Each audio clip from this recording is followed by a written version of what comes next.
Votre invité à présent dans la grande interview en direct sur Boursorama, c'est l'économiste et historien Nicolas Bavrez. Bonjour. Bonjour. Merci d'être avec nous sur Boursorama. On a le président de la République qui est en train de s'exprimer au moment où on se parle, puisqu'on est en direct sur Boursorama, conférence de presse.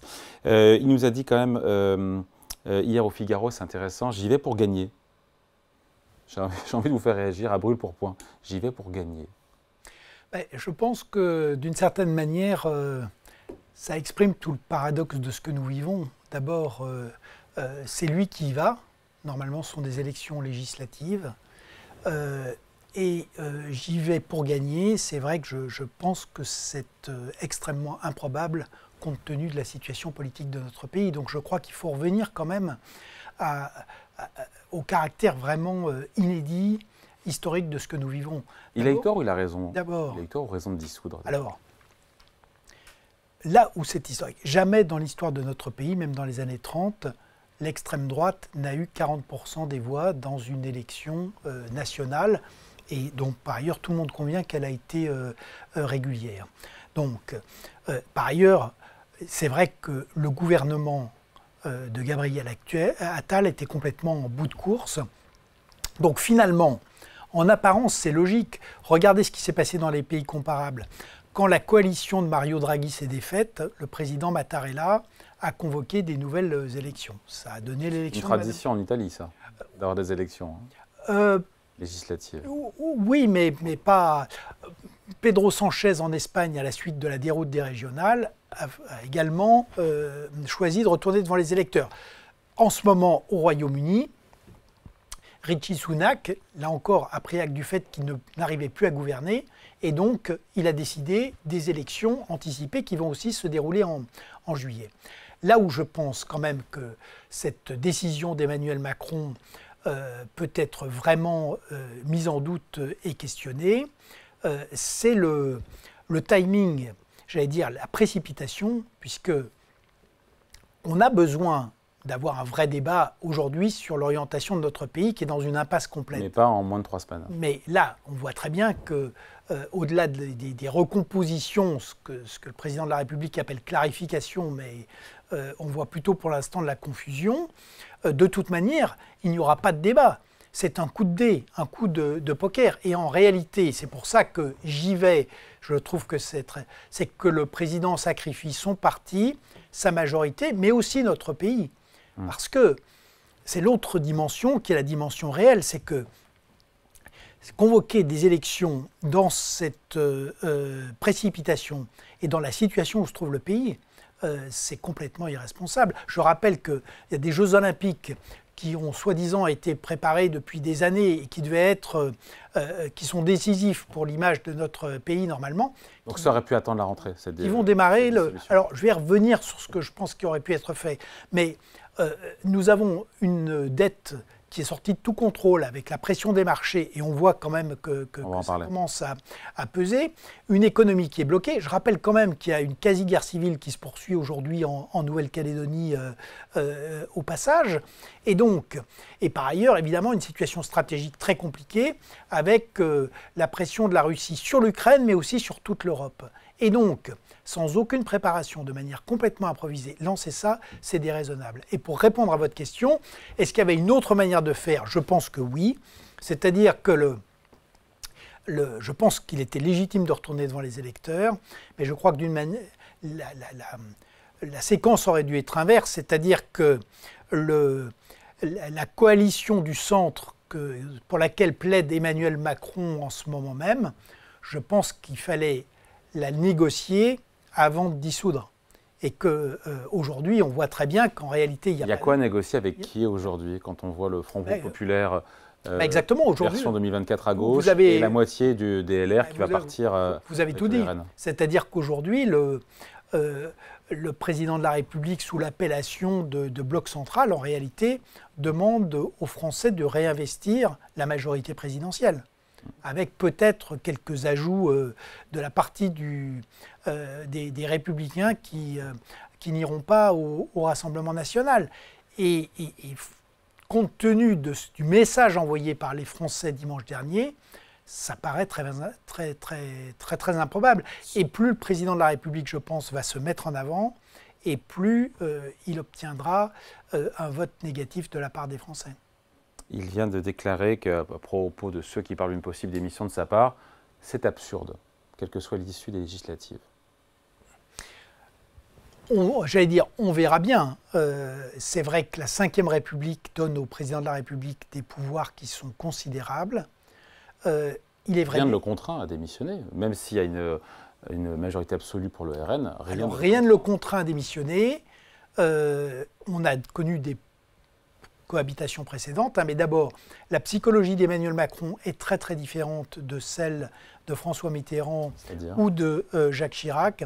Je pense que le principe même, ce qu'il a montré, j'allais dire, comme autoritarisme et comme manque de sens politique aussi, parce que la cohabitation, c'est la manière fine d'arriver à faire perdre l'adversaire.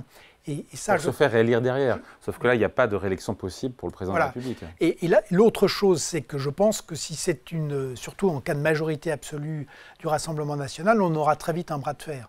Il y a 2 bras de fer possibles sur des ordonnances qui étaient arrivées en 86 avec François Mitterrand, ou surtout sur un référendum sur l'immigration, où il y aura un double problème. Un problème constitutionnel, parce que ça sera un référendum sur le fondement de l'article 11, et donc vraisemblablement le Conseil constitutionnel cherchera à s'y opposer, mais peut-être que le gouvernement l'organisera sans l'accord du Conseil constitutionnel, et ça posera aussi évidemment un problème pour le président de la République. Donc je crois qu'Emmanuel Macron, de toute manière, s'illusionne si on a vraiment une majorité absolue du RN. Je doute. RN avec une partie de la droite. Oui, mais je doute que son mandat aille à son terme. Mais donc il se passerait quoi alors concrètement s'il ne démissionne pas? Non, mais je pense qu'il sera... On ne peut pas le démettre. Il n'y a pas de possibilité de démettre le président dans notre Constitution. Ça passe par une démission de sa part, mais je pense qu'il se retrouvera dans une situation où il n'aura pas d'autre choix que de démissionner, avec donc une ambiguïté si c'est avant la fin de son mandat, puisque normalement, il ne peut pas se représenter. Mais à l'Élysée, c'est impossible. Sauf qu'à l'Élysée, certains soutiennent que c'est 2 mandats complets. Et donc, et pas un de second mandat inachevé. S'il y avait démission, ça lui permettrait de se représenter. C'est une interprétation qui me paraît extrêmement contestable. Là encore, le Conseil constitutionnel... Il décidera, oui, ce sera le Conseil. C'est le Conseil constitutionnel qui aurait à prendre position sur cette question. Je ne pense pas que ce soit... Mais très vraisemblablement, parce que le RN va bien avoir aussi conscience du piège, qui est que 3 ans au pouvoir dans des conditions pareilles, ça use, exactement. Et donc, il y aura une tentation, une volonté très forte d'anticiper l'élection présidentielle. Bon, la stratégie, donc, pardon, quelle est la stratégie d'Emmanuel Macron quand il fait ça? Je m'interroge toujours. On voit bien les sondages, et au minimum... les députés macronistes, il y aura au moins 100 députés macronistes de moins, minimum. Donc quelle est la stratégie? Qu'est-ce qu'il peut espérer? Je crois que... À part avoir une majorité relative ou absolue du RN avec une partie de Républicains. Je crois que Emmanuel Macron pense qu'avec ce coup de dé, il peut retourner la situation. Et avoir une majorité absolue ou relative? Et je pense que c'est la fameuse phrase que vous venez de rappeler, j'y vais pour gagner. Et je crois que ça révèle de sa part sûrement une surestimation de sa position politique et peut-être de son talent, et une incompréhension très profonde de l'état du pays et de l'état du sentiment des Français. Donc, et la prise de risque, si vous voulez, compte tenu de tout ce qu'on a dit sur la situation du pays, sur... des risques de guerre civile qui ne sont pas limités à la Nouvelle-Calédonie, sur l'état de l'économie, de nos finances, sur les jeux. C'est une prise de risque qui est complètement démesurée et, il faut bien le dire, irresponsable. Ouais. En 3 semaines, il n'y a pas moyen quand même de remonter le moral des troupes, de tenter d'inverser la vapeur avec des mesures. Bon là, il nous dit que sur les retraites, elles ne seront pas, elles resteront indexées sur l'inflation, il n'y aura pas de désindexation des pensions de retraite. Il n'y a pas des mesures chocs qui peuvent inverser la tendance. Et à contrario, on voit bien, on va en parler après, qu'au RN, dont la mesure phare était comme le retour de la retraite à 60 ans, on voit bien que Jordan Bardella nous dit c'est pas une urgence, c'est pas une priorité. Donc c'est une façon un peu de reculer quand même. Oui, mais finalement, quel est le reproche que font les Français à Emmanuel Macron? Il y en a 2. il n'y a pas de vision et pas de projet. Et le deuxième reproche, c'est une manière de gouverner et une manière de mépriser les citoyens qui est devenue insupportable. Et en réalité, non seulement il n'apporte pas de réponse à la première question, parce que ce qu'on attend d'un président de la République, ce n'est pas une série de mesures, y compris sur des questions qui peuvent être aussi importantes que les retraites. Aujourd'hui, ce qu'on attend, c'est comment est-ce qu'on redresse ce pays. Or, Emmanuel Macron nous dit, il est dans le déni complet, il nous explique grosso modo que le pays est largement redressé. Alors ça, il suffit de regarder pour savoir que ça n'est absolument pas vrai. Et la deuxième manière, c'est que ce que les Français ont quand même dit déjà 2 fois, lors des législatives de 2022, ils ont dit nous ne voulons pas qu'Emmanuel Macron ait tous les pouvoirs. Les européennes, ils ont tiré la conséquence d'après en disant non seulement nous ne voulons pas, mais nous envoyons un ultime avertissement. S'il n'y a pas de changement profond, nous enverrons le Rassemblement national au pouvoir. Et le fait, si vous voulez, qu'aucune conséquence ne soit tirée de tout ça, mais qu'Emmanuel Macron nous dise simplement je considère que j'ai largement redressé ce pays, je souhaite pouvoir continuer, mais sans véritable projet, et avec la même manière de gouverner, ça, je pense que c'est effectivement une impasse. Il vient de déclarer, Emmanuel Macron, dans sa conférence de presse, que le vote de dimanche était, en faveur du Rassemblement national était un vote de contestation, de protestation. C'est un peu limité de dire ça, ou est-ce qu'on a vraiment un vote d'adhésion aujourd'hui? Vous savez, il y a plusieurs choses qui sont importantes sur le vote de dimanche. D'abord, il y a une augmentation de la participation. Ce qui aurait pu nuire, en théorie, au RN. Voilà, mais ce qui montre que les Français ont quand même la perception très claire que notre pays est dans une grande difficulté et qui s'intéresse aux affaires de la cité et qui se mobilise pour aller voter. Bon, une participation à 51%, ça reste quand même très faible. Oui, mais en augmentation, de manière assez significative, ce qui est quand même intéressant. Et la deuxième chose, c'est que quand vous obtenez le score qui a été obtenu, c'est-à-dire 31% pour le RN, mais 40% pour l'extrême, le RN, comme on l'a vu, est en tête dans tous les départements sauf 3. Il est en tête dans toutes les catégories de la population, y compris les retraités, y compris les cadres supérieurs, y compris le... Donc, après, c'est une élection à un tour. Une législative, c'est 2 tours. Oui, mais je reviens à votre est-ce que c'est un vote de protestation ou d'adhésion? Clairement, je ne pense pas. Je pense que la vraie signification, c'est celle que je donnais, c'est un vote d'ultime avertissement. C'est-à-dire, nous voulons des changements profonds sur le projet, sur la politique, sur la manière de présider et de gouverner ce pays. Et si ces changements ne sont pas apportés, alors nous donnerons le pouvoir au Rassemblement national. Parce que l'autre chose qui a beaucoup changé, c'est que donc, le parti, le RN, à ce niveau-là, ça veut dire que c'est devenu quasiment un parti centriste. C'est l'équivalent du central. Oui, c'est l'équivalent du... Vous avez raison, c'est mieux choisi, mais c'est un peu l'équivalent du parti gaulliste dans les années 60, c'est-à-dire que c'est un parti attrape-tout, c'est le parti du métro à 17h où tout le monde se retrouve quand on est à ce niveau-là. Et donc les deux arguments qui sont utilisés classiquement, qui gardent sur le fond une part de vérité mais qui ne fonctionnent plus politiquement, c'était l'idée que le RN n'est pas un parti républicain, mais aujourd'hui, je pense que les transgressions d'Emmanuel Macron sur les valeurs de la République et les manières dont il a sapé l'État font que cet argument ne fonctionne plus. Et l'autre argument, c'était l'incompétence en matière économique.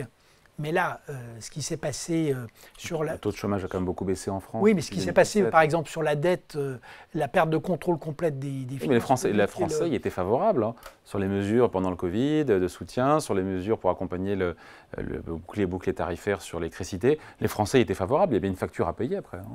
Non, mais la manière dont ça a été fait, si vous voulez, c'est quand même le seul des grands pays développés où on a continué. C'est pas ce qui s'est passé en période de Covid était logique. On peut dire que ça a été 17% du PIB, c'est entre 2 et 25% dans les pays développés. Donc on est dans la moyenne haute, mais ce qui s'est passé après, là, c'est complètement hors norme par rapport aux autres pays développés. Donc il y a eu une embardée du n'importe quoi qu'il en coûte, qui aujourd'hui coûte extrêmement cher. Et il y a le sentiment que c'est la même chose sur la sécurité publique, le sentiment qu'en dépit de ces dépenses extravagantes, plus rien ne marche, ni la santé, ni l'éducation, ni les transports, ni la justice, ni la police. Et donc, si vous voulez, le procès en incompétence du Rassemblement national, qui, sur le fond, et notamment en matière économique, a évidemment est fondé avec d'excellents arguments, mais politiquement, il ne fonctionne plus. Le meilleur scénario possible, après on parle du RN, le meilleur scénario possible aujourd'hui pour le président de la République, c'est quoi? Alors, le meilleur scénario possible, c'est celui pour lequel il plaide. On a trois scénarios possibles. Grande coalition avec ce bloc. Mais avec qui ce bloc, voilà, avec le bloc central et les extrêmes des deux côtés. Donc, pour l'instant, le président de la République se félicite qu'effectivement les deux blocs extrêmes sont d'une certaine manière en train de se constituer. Reste à savoir quel sera leur résultat. Donc, en tout cas, c'est le scénario pour lequel il plaide et pour lequel il a décidé cette dissolution. Le deuxième scénario, c'est une chambre encore plus ingouvernable que celle-là. Donc, ingouvernable en majorité donc relative pour le RN. Et c'est supplétif en voilà, partie majorité relative, j'allais dire, pour tout le monde. Ouais. Et donc... il fait quoi dans ce cas-là? Il faudra bien nommer un Premier ministre qui cherchera à avoir une majorité, comme aujourd'hui, projet par projet. Et la troisième possibilité, c'est une majorité relative forte, voire absolue, du RN, avec sans doute la trentaine de députés LR qui c'est le pire des scénarios, à la fois pour le président et pour la France. Parce que c'est peut-être pas le même... Je pense que, dans notre histoire politique, comme on l'a dit, c'est vraiment une rupture absolument majeure. L'arrivée de l'extrême droite, parce qu'il faut se souvenir que Vichy, c'est à la suite la défaite, l'occupation de la moitié du pays, et puis effectivement un espèce de tour de passe-passe qui fait que la chambre du Front populaire, en tout cas pour la partie, donne les points pouvoir au maréchal Pétain, et on sait ce que ça a donné. Là, l'arrivée au pouvoir de l'extrême droite à la suite d'une élection régulière, c'est sans précédent. Et c'est une cassure dans la Ve République, mais d'une manière générale dans l'histoire du pays. Ensuite, si ça devait arriver, il y a deux hypothèses possibles. Parce que, pardon, Gabriel Attal nous a dit hier soir sur TF1, le RN mènerait à la ruine complète le pays. Alors, là encore... si on applique stricto sensu leur programme. Alors, si c'est l'application du programme, Gabriel Attal a évidemment raison, parce que ça va être une forme de super relance type 81, mais sur un pays exsangue. C'est-à-dire qu'en 81, je rappelle que la croissance pendant le septennat de Valéry Giscard d'Estaing, ça avait été 23% du PIB sur l'ensemble du septennat.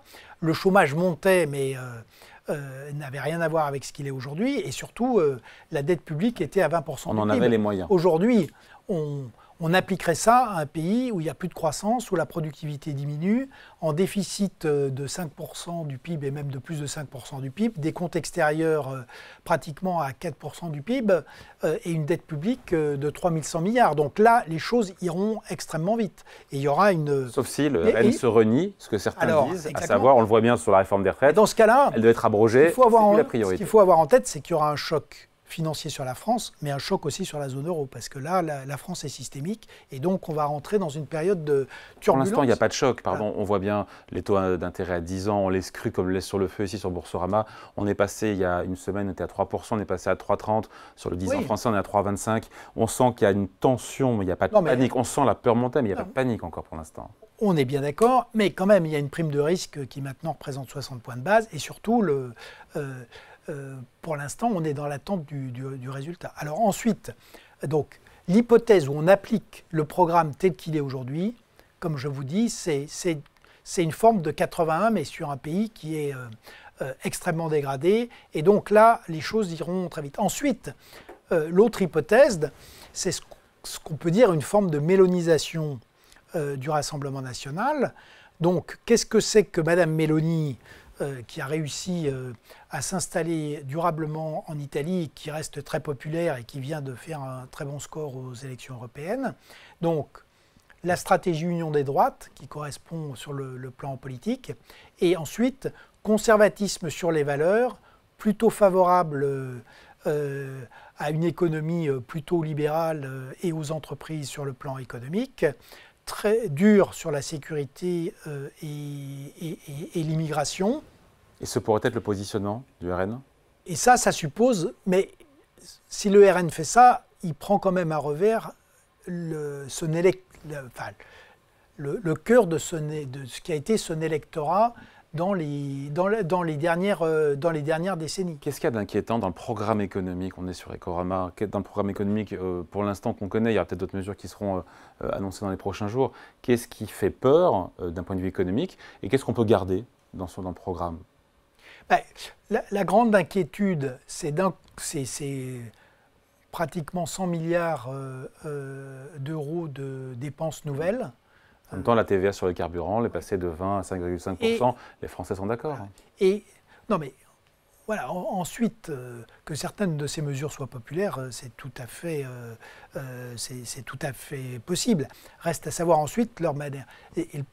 Et pour l'instant, ces mesures ne sont pas financées. Elles ne sont pas financées puisque les deux formes de financement, il y a la croissance, mais la croissance, que ce soit enfin, ça sera d'autant plus compliqué qu'on va quand même avoir des départs de capitaux d'entreprises. C'est vrai ça ou pas? Parce qu'on a vu la réaction du patronat qui a réagi timidement en disant attention aux mesures qui seraient défavorables à l'économie, aux entreprises, sans vraiment prendre position. Est-ce que déjà... si vous voulez, surtout la partie déjà des investissements étrangers, il est clair qu'il y aura un impact. Et certaines, on verra, on ne peut pas l'annoncer à l'avance, mais il est certain qu'il y a des individus qui vont partir et sans doute des sièges sociaux qui bougeront. Donc en tout cas, l'idée que la croissance va repartir est une chimère. Ensuite, l'idée que c'est la lutte contre la fraude, il faut évidemment lutter contre la fraude, ou que le... Mais il y a vraiment 15 milliards dans la lutte contre la fraude, il y a vraiment 15 milliards d'euros à récupérer comme sur les prestations. Contrairement à tous les mythes sur il y a une chose, le ministère de l'économie et des finances ne sait pas créer de la croissance dans ce pays, mais il sait faire rentrer l'impôt et les recettes. Les recettes publiques, c'est 52% du PIB.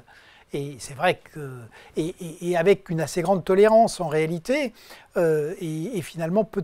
Donc, évidemment qu'il y a une fraude, mais la fraude est résiduelle. Et en tout cas, penser qu'on peut financer une part significative de 100 milliards d'euros avec de la fraude, la lutte contre la fraude fiscale ou sociale, c'est une chimère.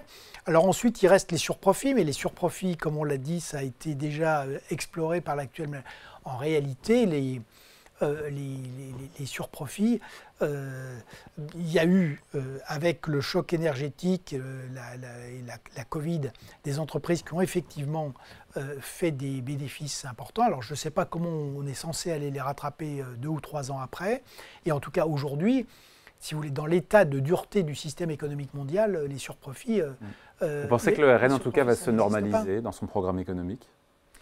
On va le voir dans les... Quitte à renier ses promesses. Ce qui est vrai, c'est que la volte-face de Jordan Bardella sur les retraites va plutôt dans ce sens, incontestablement. Un petit mot, on finit là-dessus, Nicolas Bavrez. Sur la droite, encore une fois, c'est l'implosion des Républicains. Oui. On y est là.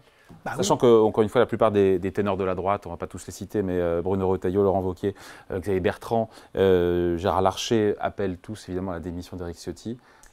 Voilà, mais de toute manière, si vous voulez, c'était déjà un parti qui avait été terriblement réduit, qui n'avait plus de vrai chef, qui n'avait pas de stratégie, qui était la moitié, grosso modo, voulait aller travailler avec Emmanuel Macron et la moitié avec Marine Le Pen, et qui avait un électorat qui fondait. Et avec une implantation quand même très curieuse pour un grand parti conservateur. Il restait donc 61 députés, mais Éric Ciotti est le seul député d'une grande région, d'une grande métropole. tous les autres, les 60 autres, sont dans des endroits plutôt ruraux, ce qui est une implantation. Évidemment que le monde rural doit être représenté, et y compris dans un parti conservateur, mais c'est un biais sociologique, géographique, économique qui est très important. Et cette scission, clairement, est un affaiblissement supplémentaire. Donc, il y aura une forme de clarification, puisque ceux qui étaient tentés par le Rassemblement national vont aller travailler avec lui. Ensuite, pour ce qui restera, il y aura le choix. Alors, la base sera très réduite, hein, donc est-ce qu'il y aura un accord on verra s'il y a l'espace politique, mais surtout si les résultats permettent peut-être... parce qu'en réalité, la coalition d'Emmanuel Macron, maintenant, ça se réduit à ses troupes plus cette partie de LR. Et ça fait moins de 200 députés. Hein. Et pour l'instant, on ne voit pas comment ça fait une majorité, même relative. Et alors ensuite, il peut y avoir un travail à long terme de se dire comment est-ce qu'on reconstruit un vrai parti de droite modérée, raisonnable, une droite de gouvernement dans ce pays, ce qui suppose de trouver un leader, de réfléchir, de se remettre au travail. Parce que si vous voulez, c'est l'autre grand danger c'est l'autre grand danger et l'autre grande leçon d'ailleurs de cette dissolution à la hussarde. C'est que là où il y a un très grand avantage par ailleurs pour les extrêmes, c'est qu'ils partent lancés. Sans partager ni les idées de LFI ni de celles du RN, mais on doit reconnaître que les deux seuls partis qui ont vraiment fait un travail militant de terrain, qui sont organisés, qui sont prêts à partir en campagne quoi qu'il arrive, ce sont ces deux-là.